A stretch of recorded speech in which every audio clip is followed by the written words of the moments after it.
Hello everyone, and you're welcome. Now in this lesson we're going to learn about the Shadergraph interface. So the first thing we'll do is to create a shader.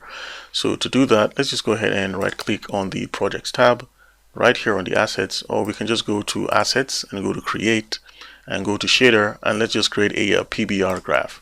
So once we have that PBR graph in the scene, let's just call it first underscore graph. So once we have that, we can either double click to open the first graph, or we can just go to open shader editor. So I'll click on open shader editor.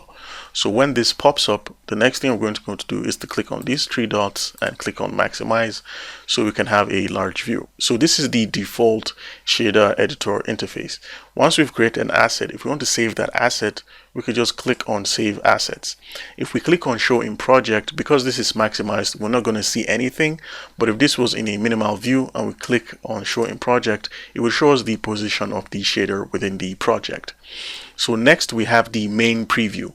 The main preview is going to give us an idea of the output and what our shader looks like, and we can always see the direct changes we make to the shader when we look at it. Another thing we'd like to look at is this Pbr Master Node. Now this seems to be zoomed out, so let's go ahead and see this. To zoom in, we can use the scroll wheel and zoom into the object in the scene. Now if we want to move this object around, we could just left click and hold on that object, and you can now see that object.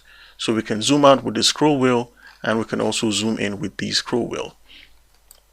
If you also want to move the object around, you can hold Alt and then click anywhere on the screen, and you can move this all around. Now this is the default master shader for the Pbr master, and it contains all the inlets we can put into this shader to actually create the shader. So next we look at precision. For precision, you can have a float or half. Float gives you a much more accurate calculation, and it gives you a floating point precision, which means when you're creating your shader and you use float, you'll have accurate representation.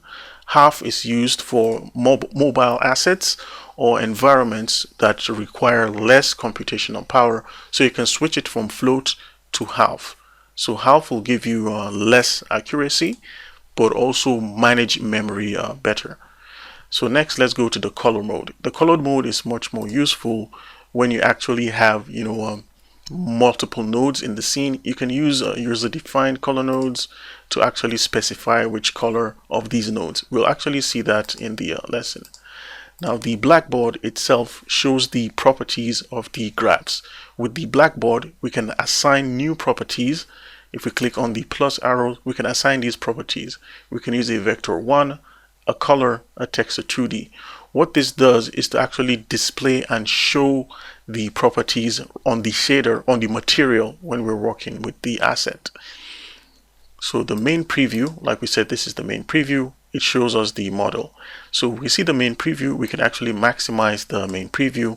We can left click the main preview and move it anywhere on the screen. So when we right click on that preview, we can change out the shape just to see how it looks like. We can change it to a cylinder. We can also change it to a cube. Notice that you can click anywhere to change the rotation of this axis, and you can also zoom in and zoom out.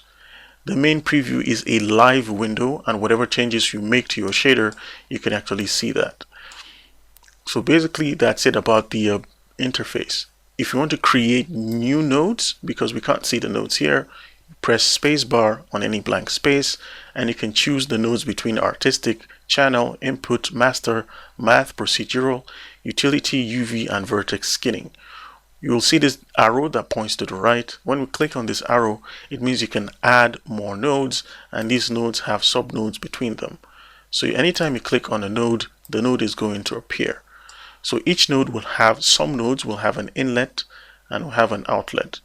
So another way to create a node is when you drag out the node without pointing to any inlet and actually release, it will actually tell you to create a node, and you can select which node you want to select. So here I'll just click on the basic add. So it means this new hue node is actually pointed to this add node.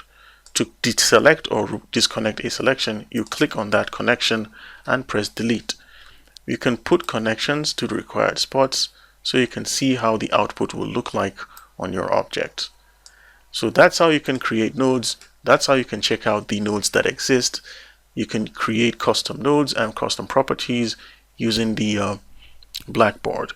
When you want to have a view that's clear, you can get rid of the main preview. We can also get rid of the Blackboard. When you want to delete nodes, you can click on the node and you can right click. You can actually duplicate the node, either cut the node or delete the node, or convert the node to a subgraph. At any point in time, if you have any node and you want to understand what that node does, you can click on that node, right click on the node and go to open documentation.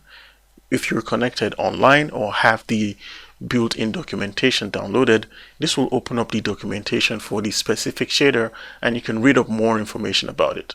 So that brings us to a basic summary and an interface of how the Pbr shader graph looks like. Each interface, especially for the master nodes, will be different based on the kind of shader you're working on. Let's go ahead and see a simple example. So if I right click and create a new asset, and I go to my shader and I create a sprite unlit graph. Let's go ahead and open up that sprite unlit graph. So now that I'm here, I can go and open up maximize and save our shader. This is the master for the sprite unlit mask, and let's open up the main preview so we can see this. So this is how it occurs. This is how it looks like. For the color nodes, when you click on the node, you can actually change the properties directly